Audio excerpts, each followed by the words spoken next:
Our This Week in XR podcast is sponsored by our friends at Zapper, the world's leading augmented reality platform and creative studio, with over 11 years of experience working with the world's biggest brands through Zapper Creative Studio. Zapper also has an award-winning web AR platform, Zapworks, that lets you create your own mobile AR magic. Finally, check out their Zapbox, the most affordable mixed reality headset on the planet. Start creating AR over at zap.works or talk to them about your next AR project at zapper.com. Good morning, everybody. It's Friday, June 16th. I'm Charlie Fink with Ted Schilowitz. It's This Week in XR. We're going classic today. Ronnie is at the Annecy Film Festival, premiering the short that he's been working on with Weta. And we wish him luck now that the short is out there and has had its premiere. Perhaps we'll be able to see it online. Yes. Ted and I got an early preview. We did. And by the way, I like that, Charlie. This Week in XR Classic Edition. It's pretty good. Okay, let me digress and toot our own horn. After 3 years, we finally are closing in on 10,000 listeners a month. So that is very, very gratifying. And we know that most of you are real people. So thank you for listening. We are closing in. We are 3 shows away from show 150. I knew we were getting close to 150, and such an interesting organic story of us just sticking with something we enjoyed and liked, and noticed that a few other people enjoyed our take on it. And over time, it's been a couple of years, right? I remember when you said, Ted, we've got like over 1,000 listeners. I'm like, really? Wow, that's a lot of people that are listening to it. Then it was, I don't know, 6 months later, like we're like 3,000 listeners. And then I would notice the organic effect of that is people would, when we were at trade shows and stuff, they would come up to us and be like, hey, I'm really liking your take on stuff. It's fun and it's interesting. People told us when we started this that once you cross the Rubicon of 1,000 people a week, then things accelerate. Yeah. And that has certainly seemed to happen. You know, it took people share it with other people. It took us like 120 shows, and probably Roni joining us. He has a lot to say. People want to listen. You know, people want to know what's on his mind. So he's been a great addition, and certainly I think that's part of what's juiced the formula. I am kind of amazed that we're a bunch of old guys opining on a lot of tech we'd probably never see. Yeah. So it's kind of crazy in that respect. Yeah. Well, on the other hand, you get the benefit of like 150 years of experience, which is not something you can find everywhere. We do have a shared journey, you and me. And Roni as well. The three of us have a very shared journey of what it feels like. And of course, we missed you last week, Charlie, because you were doing very serious personal stuff. Yeah. And couldn't join us on the sort of inception of our discussion, which will no doubt go on for weeks and years ahead of now. Apple is in the marketplace, regardless of what it was the first thing in my column this morning, because there's some momentous things happening with AI, and Apple, which is their product may not be out for as long as a year, is dominating the news, and the part of it is that it's also excited the naysayers. And the naysayers were numerous in the 90s. AOL is going to collapse. The internet is uninteresting. The internet is the phone book with the pages stuck together. And then when the bubble burst, they were like, "Told you."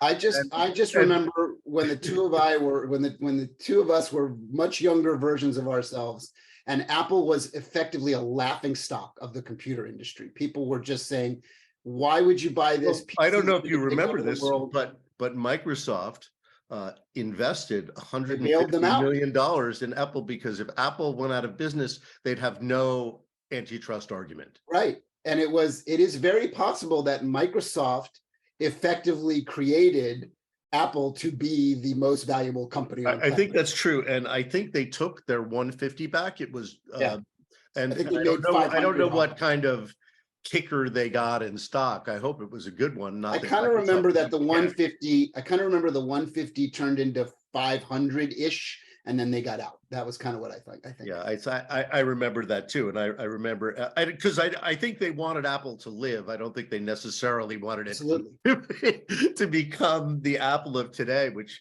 has basically taken all their business and put it on a little phone. Pretty crazy. So anyway, we have some great guests today, by the way. Simon Taylor and Kirk Ewing, these are the co-founders of Zapper, the XR agency that does everything, and including sponsor this podcast, I should say up front. And they've created something. The first time I saw it was on the floor of AWE in 2017, but they have created something that they call Zapbox. And it used to be like Google Cardboard, right? You literally would get a box of cardboard pieces with a couple of lenses, and you would piece them together and stick your smartphone in it. It had a headband to hold it on your head, but that was very uncomfortable. The phone is heavy, so you would hold it with your hand. And the problem with the AR in it was that ARKit was new. It hadn't even come out yet when they started this project. Things did not anchor well. So it was kind of a novelty, probably a little less interesting than cardboard, but a really good, fun concept for what was at the time a small XR agency to do. But here we are 7 years later, and they're coming out with a new Zapbox, which is a similar concept in that it's Magic Leap for super cheap. Yeah. And some better software and a much better form factor. It doesn't require you to put it together, and it's no longer made of cardboard. So I'm looking forward to talking to Simon and Kirk. Why don't we get to the news this week?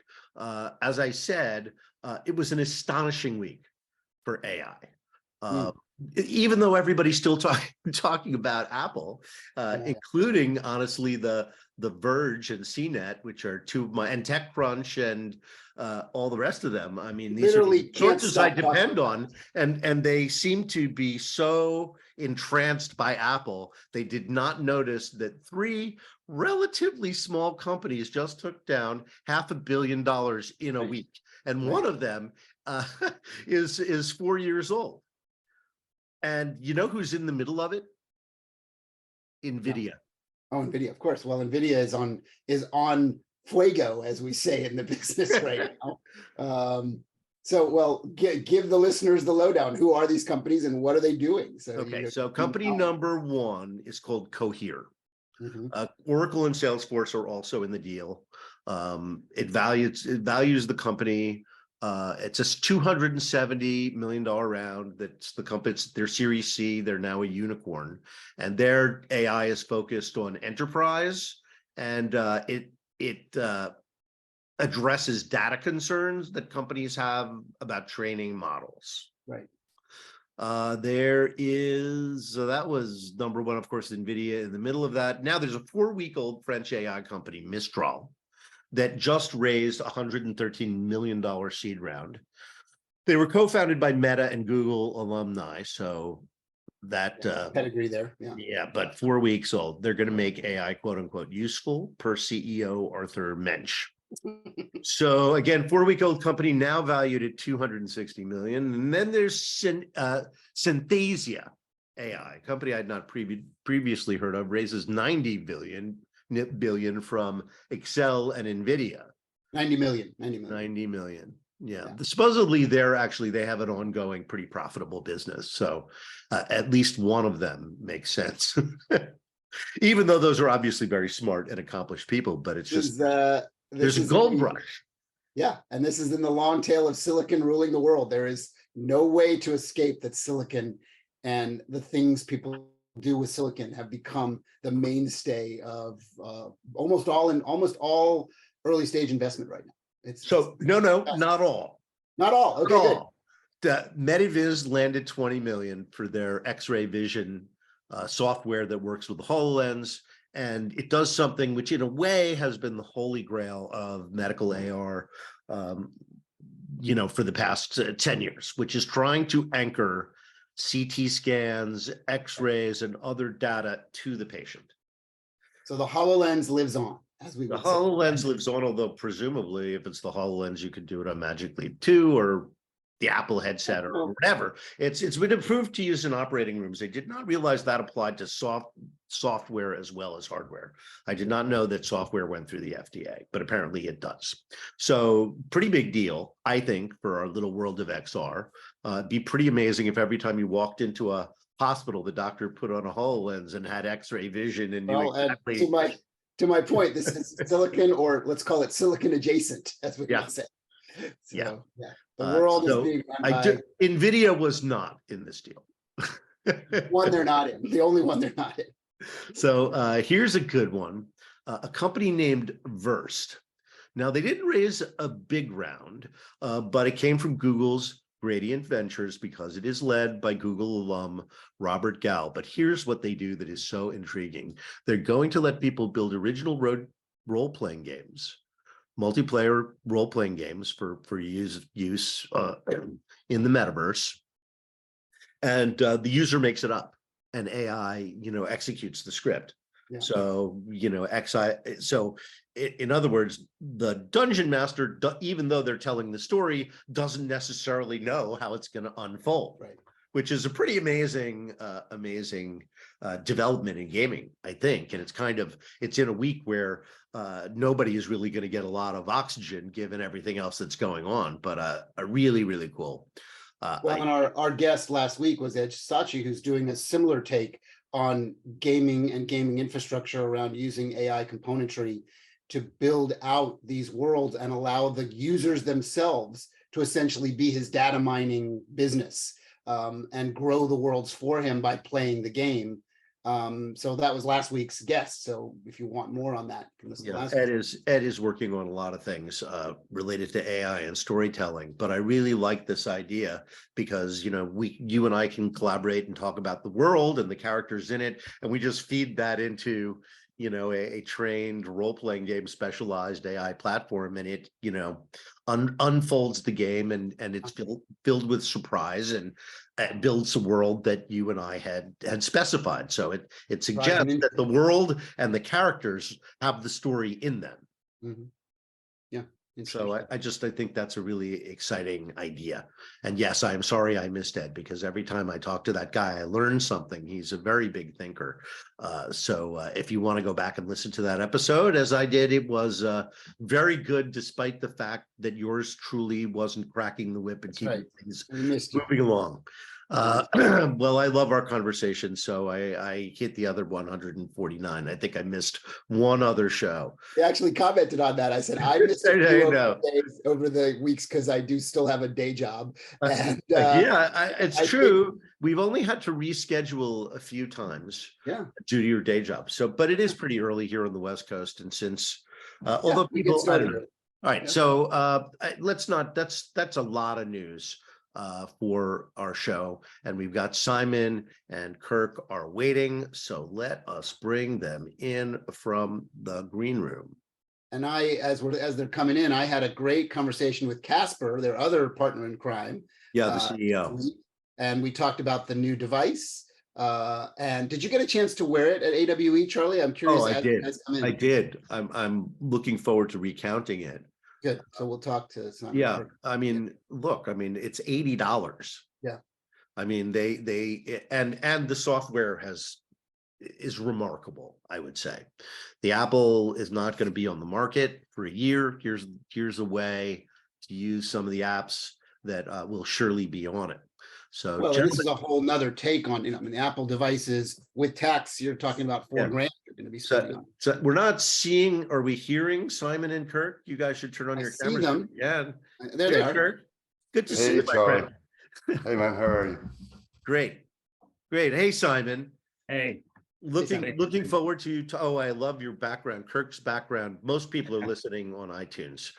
Kirk's background is the Zapbox. Is his product, yes. It's actually a real one that we blew up to sit in the background here.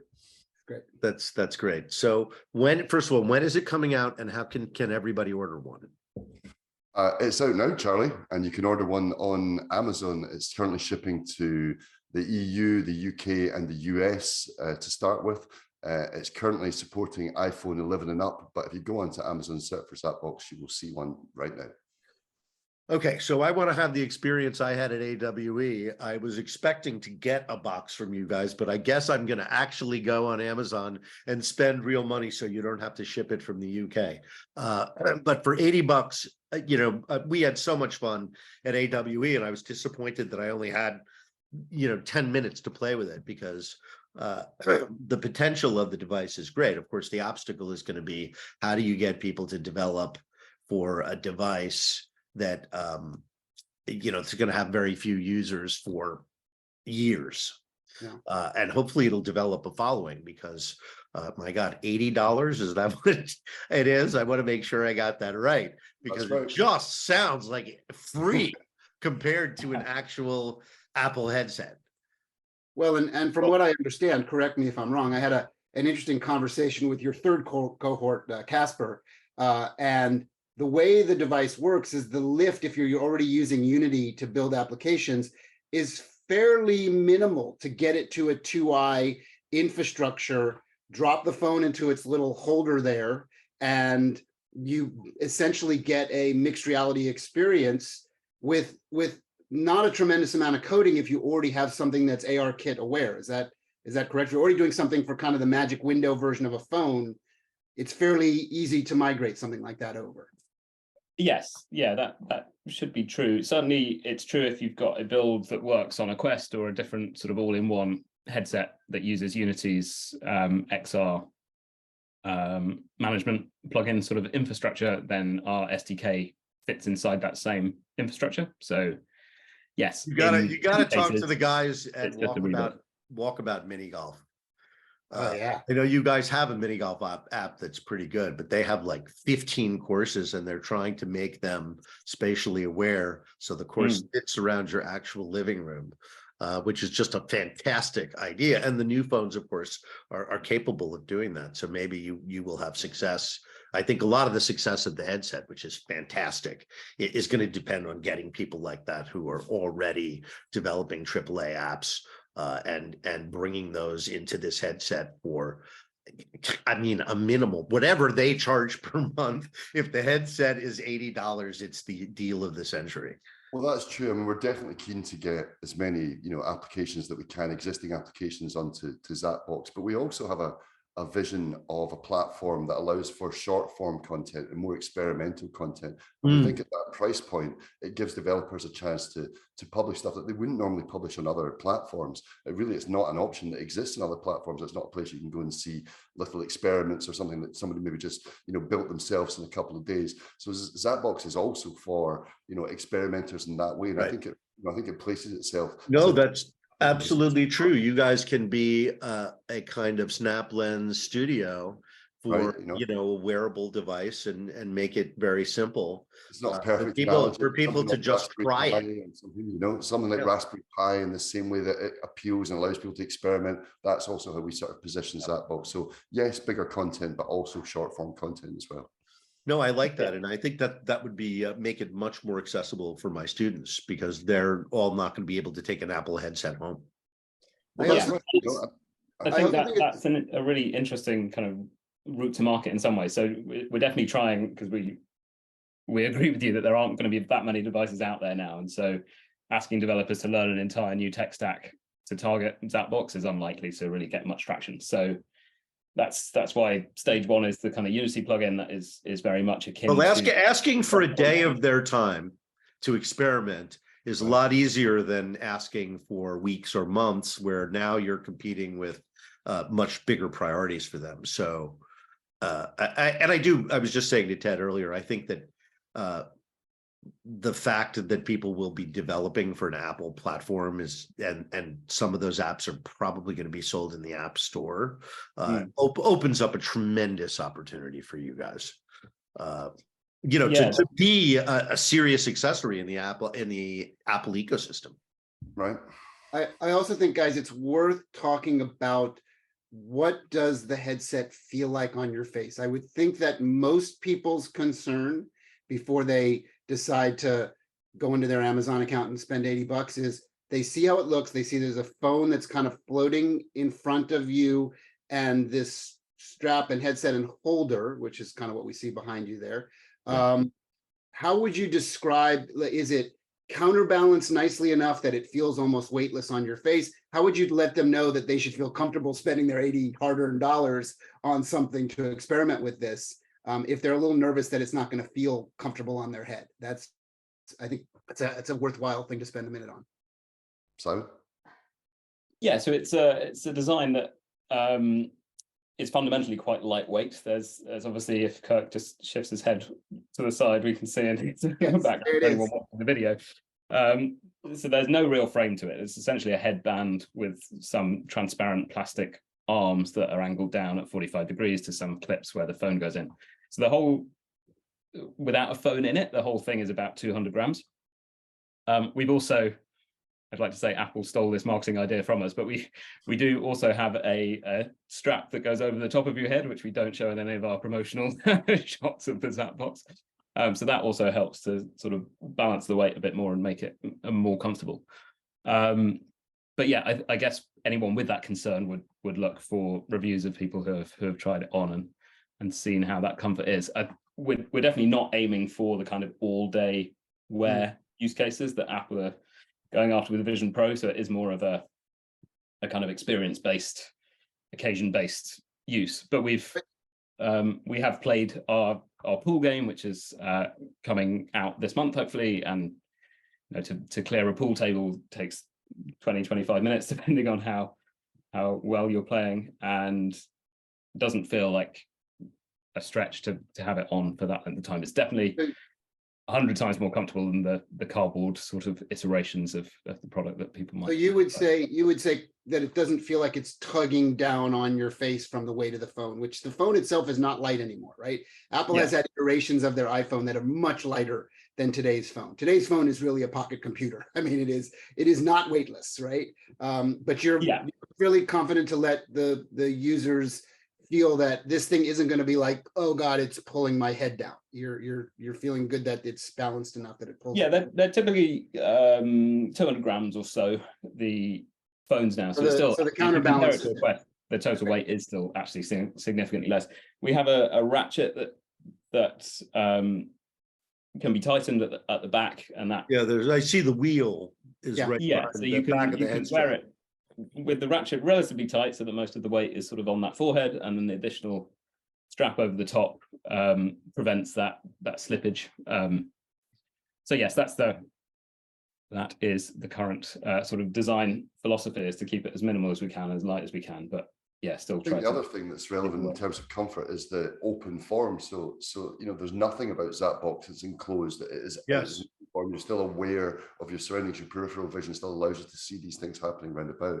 And I guess that provides a comfort as well, because you still feel that you're in the room with the color pass through and with this sort of peripheral vision. And that's not something that I think Apple have done in this first instance. We're still trapped inside the headset, whereas in our version, you're actually still part of your surroundings, and that's key, I think, to the comfort of Zapbox. Do you want to talk about the controllers as well? What are they made out of now? And they look like there's like QR codes on them. Why? Can you explain that aspect of the system?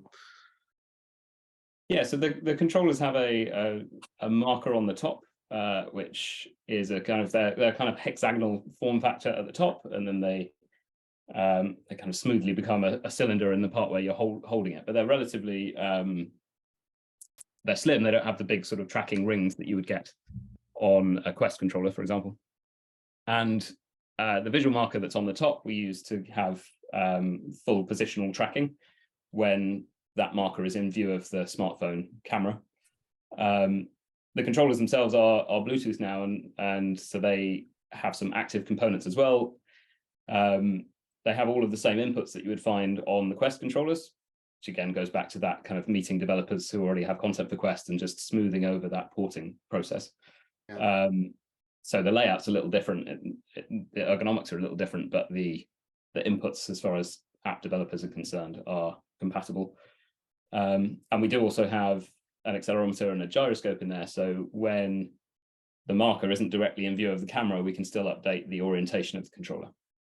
So I must say, guys, when if you think about a device all in, including tax, for under $100, when some really clever developer comes up with that app that everybody's got to play, this thing could just like explode onto the world, where everybody has got to have it, because they're like, well, yeah, you could do the phone version, but if you buy this accessory, you get this world around you version, and it's effectively free. Like, why wouldn't you have one? So I think there's a moment in a way, it's sort of, if you are the kind of person who buys a $3,500 headset from Apple, you would certainly kind of buy this as an accessory to it. Yeah. Right. So because there might be things you want to about look at for a minute and you don't want to fire up the giant unit.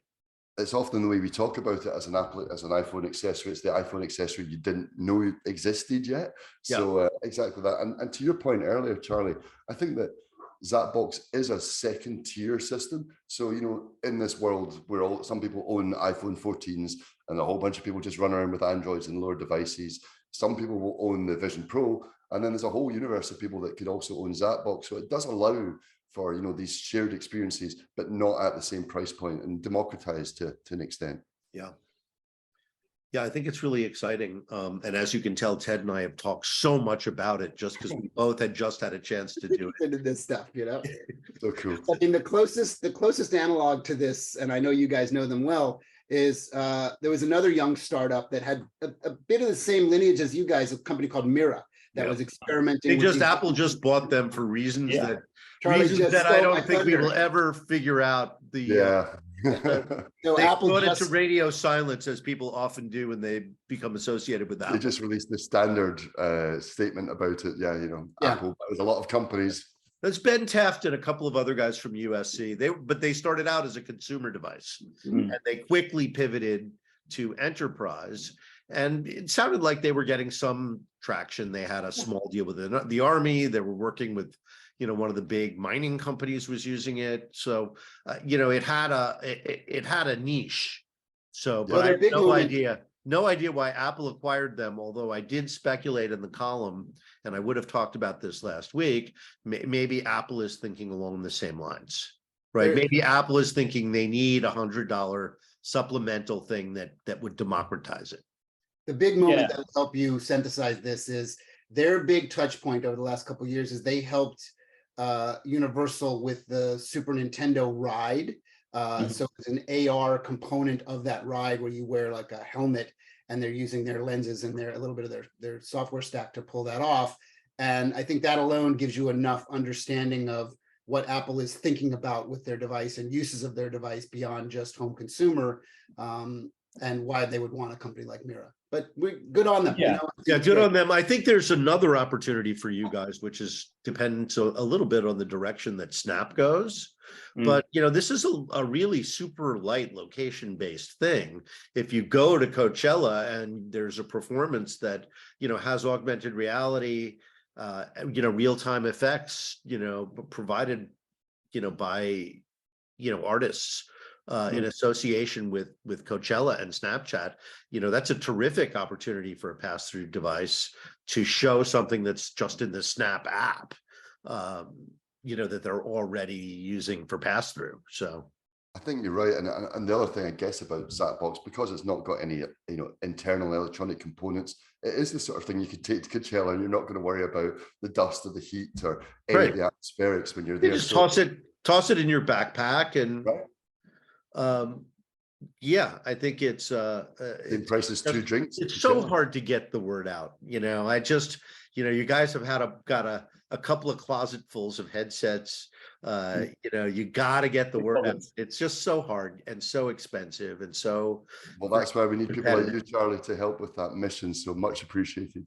No, it's our pleasure. You can tell how enthusiastic we are. And I think it would be great for AR because right now it's viewed as a kind of snobbish thing that, you know, technorati are interested in. You know, and given that, of course, the amount of attention it's getting is disproportional, and because it's Apple and because they've been just so good at orchestrating the hype over the past 6 or 7 years, tamping it down much of the time, and then whipping it up the last couple of months. So, and it's still going on.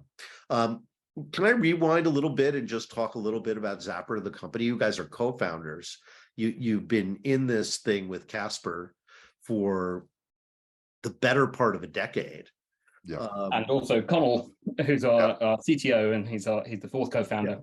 So, you know, that's kind of incredible, right? Because how big is the company? We're just about 75 people. So it's a really very small company. Sure. And so you guys obviously are together consulting on the direction of the company. and you decided to make an investment, both as a company and essentially as individuals, because it's a partnership. So all of you guys are making this investment, and you've been working on it since like 2014. Yeah. So first of all, how the heck did you think of this in 2014 of all times? And why did you make this an aspect of a business that was focused on advertising and very digital and scalable things? So Yeah, tell like, us the story of how the hardware? heck you did that, right? I mean, who does that? Well, it's Simon's fault, isn't it, Simon? Yeah, I think that's fair to say. So it's so Zappa still does have an in-house creative studio, and we still make we still do sort of full production for people building mobile AR campaigns that can run either in our app, embedded into their own app, on the web directly. So that's still a big part of our business, and our own sort of in-house tooling stack for those type of experiences are also a big part of our business. But Zapbox in particular was a kind of idea sparked from Google Cardboard, I guess, in 2015, because we were already doing tracking of small marker-based objects in real time on smartphones. So that kind of confluence of seeing Google Cardboard, and then also seeing things like HTC Vive first getting the 6DoF tracked controllers, and the hype that was beginning to build around Magic Leap and HoloLens around that time. Neither of them were available to the public, but people were talking about them. And so all of those ideas kind of collided a bit, and I thought that we could push Cardboard further, right? And we could get a lot closer to that feature set that people were promising with mixed reality and also with the track controllers.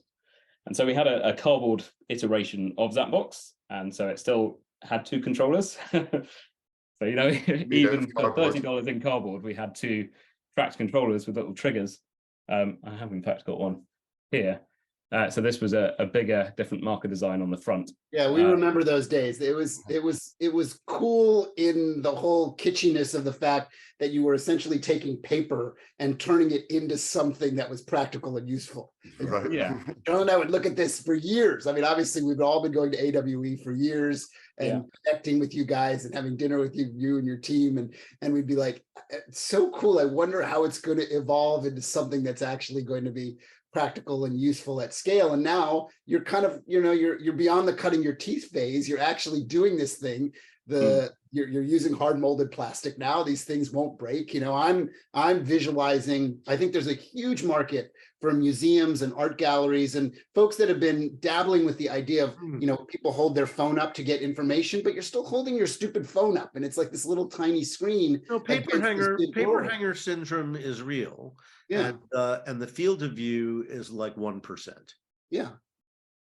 So just breaking that barrier without having, I mean, look, of course, I'm excited about I keep saying $4,000 because that's really what it's going to cost you with that. I'm very excited about a $4,000 Macintosh on your face, right? I cannot wait for people to experience it and get a feel for it and understand what that's going to mean for the future. But there are so many opportunities for something that is so low cost and so powerful and can break that magic window. So bravo. I think it's, and way to go to get it past the papers phase. I think it's great. Yeah, thank you. Yeah, because the content was beginning to feel better than the physical products at that point. So that was and as you say, getting the word out was somewhat challenging as well. So I won't divulge sales numbers, but we didn't sell a huge number of the Cardboard iteration.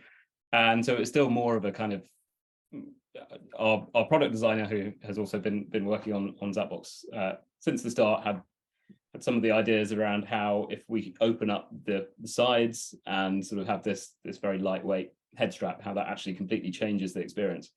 And so we tried out some sort of 3D printed prototypes at that point and decided we should go ahead with the kind of the final, the end of the Zapbox vision, if you like. It's not as if we've got a massive team with hundreds of billions of dollars working on the micro OLED display that's coming out next year. How many titles are going to be available or available now? So we've just relaunched Zapbox, which is our kind of prototyping game, if you like. It's a little pixel builder that you can drag around. So that's up in test flight right now for anyone who wants to use it. And the Unity provider is also available on GitHub. So anyone wants to start making content for Zapbox can do that right now. We have our I would download the SDK from GitHub and then drag it into Unity. Yep, and off you go, and then just set the provider as Zapbox, and then you can produce your content like that. Simon mentioned the House Party Pool, which is our first full form game, and we wanted to just show how effective Zapbox would make. So that's why we wanted to build some games internally in the first instance. So Zapbox Pool will be out end of this month, we hope. And then we have another game, a chess game, which is going to come out in the next couple of months as well, which is pretty Spatial cool. Chess. A little bit of spatial chess. We have a ChatGPT hooked up opponent that you can play that knows everything about chess. So we've just tried to build in. I want to play Ted. I'm a terrible chess player and a terrible golfer. So, what are you going to do? Well, don't you worry, because if you play against our Kasparov robot in the game, very good. How to play chess as you go. Little in joke there for those that know the company founders. So yeah, that's funny. So we'll continue. Yeah, and you can also play multiplayer either remote or in person, which is another interesting thing with the Zapbox price point, is that actually those kind of collaborative co-located use cases are really interesting, because for $160 you can get a setup too, right? And then you can have those those. I'm excited. What's it like for media consumption, near-eye media consumption? Just not pass-through AR, but just I want to watch the game or a movie. Yeah, I guess that isn't probably the best use case, just because the pixel density is you can see the pixels on the screen. Oh, really? And I did not realize that. Google Cardboard kind of content. Oh yeah. If it's not stereoscopic, it's yeah. Work.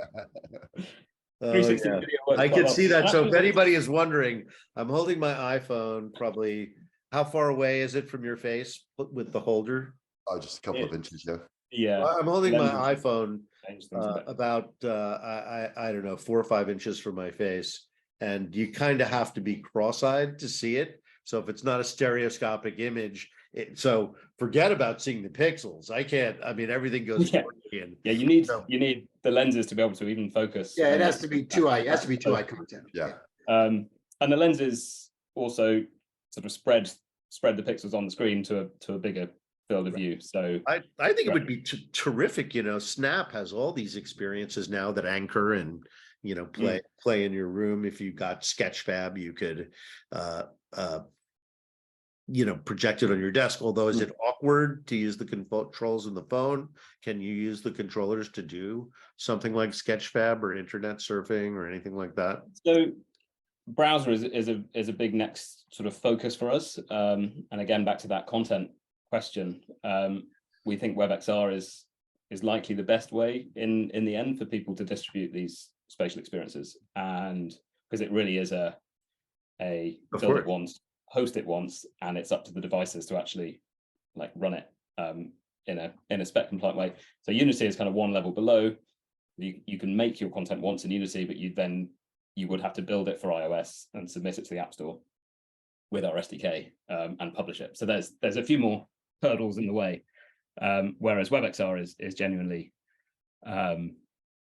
sort of available for everyone, and is something that is on the Vision Pro, but again, without controllers on the Vision Pro, it'll be interesting to see how that affects the WebXR sort of ecosystem.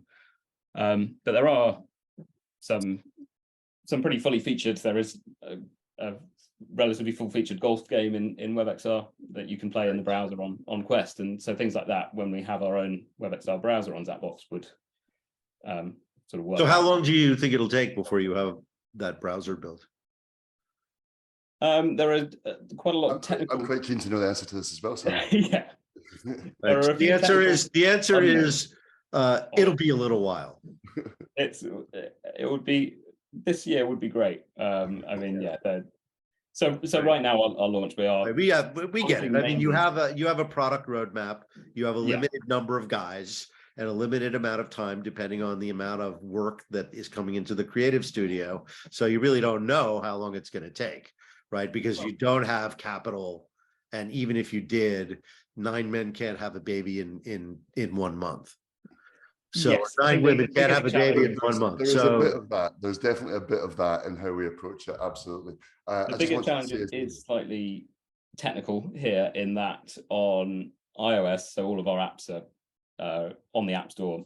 We have to comply with all of the App Store rules and things. And Right. one of the rules is that any web content, you have to use a web view, which is provided by the system. And we've done a lot of work to try and get latency as low as we possibly can, because it's video pass through. Yeah. And so we can't just use the system web view, because that adds layers and layers of compositing overhead, which would add 50, 60 milliseconds of latency. So we have to do some slightly clever things to try and still be using system web view, but also be able to use all of our low latency runtime things. So it's mainly, there's a certain amount of resource question there, but there's also a bit of a technical challenge that's still slightly unknown, but exciting, I think, and critical in some ways to Zapbox for that developer reach. And then it also plays into one of our other products, which is around a whole new set of tooling aimed at building WebXR experiences. that is exactly my next question, right? Because you guys have multiple lines of business. You have Zapbox, which we're talking about now, and you also have a Zapper.com studio for rent, which obviously you were an agency, you're building tools yourself, and so you naturally figured out a way. And the appeal, of course, is that it's a no-code platform. Really, anybody can do it.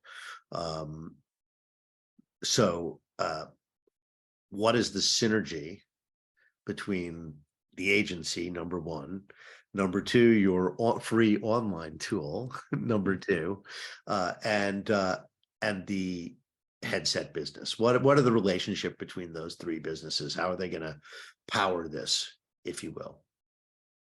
Yeah, the hope is that they do all interconnect a little bit, and WebXR is an interesting case study, because with a WebXR experience, if you build it right, I mean, you guys have been doing WebXR for years, way before it was a thing. Yeah, so it is quite hard to keep on top of all the terminology, but we use WebAR as the term for kind of purely in-browser computer vision, as in it's our JavaScript and our WebAssembly, and it's your browser, and we haven't controlled the browser. WebXR, as far as it's a specification in the web, is an API that the browser implements that provides some of the lower level platform stuff to other web content. And so on Android, if you write a WebXR mobile site, you'll be using AR Core, like Android's native AR Core tracking under the hood, and because Chrome implements WebXR. Right. No, I'm glad to hear you brought that up. So when is Android going to be added? That must be on your roadmap as well. Yeah, so Android for Zapbox support is again coming this year, is our roadmap on that one. It's so right now, if people are thinking about purchasing as developers, we would recommend waiting until we've got the Android runtime ready for testing, just because of the wide range of devices that are. I mean, I'm sure, based on the fact that everybody's listening to this on iTunes, mostly 90% of the people listening to this on iTunes, I think you are talking to a lot of iPhone owners. Yeah. But I do think in terms of, it being, massive and mass market, yeah, you'll have to do Android too. No, we're committed to Android, but as you say, there is 350 million compatible devices, Apple devices in the world already. So, we wanted to target that, and it gives us a stable platform to develop on and just push out in the first instance. So that's why we focused on iPhone in the first instance. Well, it's also interesting for me to hear your conversation, because as you guys are talking, my brain is reflecting on, and this may be just, I don't know if I would even stretch this to even the word advice, but just something to think about as you guys are verbalizing and discussing what you're doing. If you look at the Apple sort of designed ecosystem, they have a very significant separation of church and state between their developer community and their end user community, right? So the end user community, large, they're happy to shell out money to have a polished, finished experience that works the way it's supposed to almost all the time. is effectively bug-free and an enjoyable experience for the end user, right?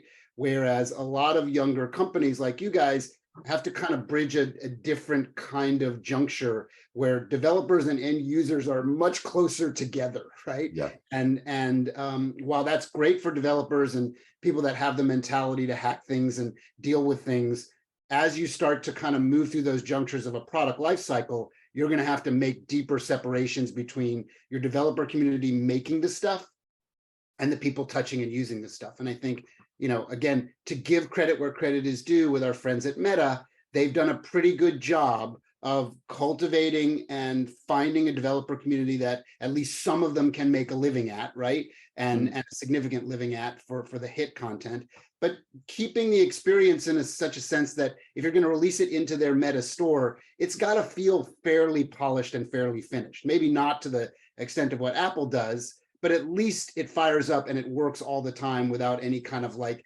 developer environment. So I think that's something you guys will have to navigate over time as you grow your audiences. Your bigger audience is not the developers, right? It's the people that just want to play the damn game and have a really good time with it and get like hooked on the technology. So I think that's something you'll have to sort of think about and navigate over time. Yeah, and it comes back to that challenge of who are the developers? Well, their user base is small, and that is why actually having our in-house content expertise and there you go, led you right into it. Yeah. Way to try and bootstrap that, which I think at that kind of $80 price point as well, our hope is you don't need too many. You don't need triple A whatever the call of the mountain PSVR2 launch title is. You just need a few nice, so sort of tilt brush is we need some cool stuff that's fun to play. The demo at AWE was terrific, guys. So I think anybody who used it had to see the potential that it has. So this is all the time we have. This is a great topic, an exciting product. Congratulations. I do hope we can help get the word out. I think we just did. Thank you.